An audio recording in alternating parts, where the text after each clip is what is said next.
காங்கிரசுக்கு எதிர்காலம் இல்லை, இது ராகுல் காந்தியுடன் இருப்பவர்களுக்கே தெரியும். சிதம்பரம் பரபரப்பு பேட்டி. வரலாற்றில் பாஜகவை போன்று வலுவான அரசியல் கட்சியை பார்த்ததில்லை என்றும் காங்கிரஸ் கட்சிக்கு எதிர்காலம் இல்லை என்றும் காங்கிரசின் மூத்த தலைவர் சிதம்பரம் தெரிவித்துள்ளார். இந்திய கூட்டணியின் எதிர்காலம் குறித்து கவலை எழுப்பிய அவர் அது அவ்வளவு பிரகாசமாக இல்லை என்றும் கூறியுள்ளார்.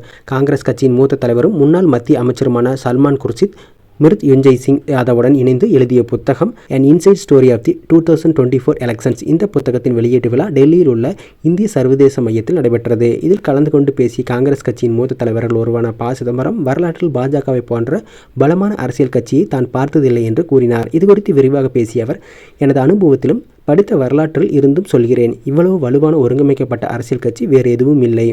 இயந்திரத்திற்கு பின்னால் உள்ள இயந்திரம் போல செயல்படுகிறது. இரண்டும் இந்தியாவில் உள்ள அனைத்து இயந்திரங்களையும் கட்டுப்படுத்துகிறது. தேர்தல் ஆணையத்திலிருந்து காவல் நிலையம் வரை கட்டுப்படுத்தப்படுகிறது என்றார். இந்தியா கூட்டணி எதிர்காலம் குறித்து பேசிய அவர், மிருத்யுஞ்சய் சிங் யாதவ் சொல்வது போல எதிர்காலம் அவ்வளவு பிரகாசமாக இல்லை.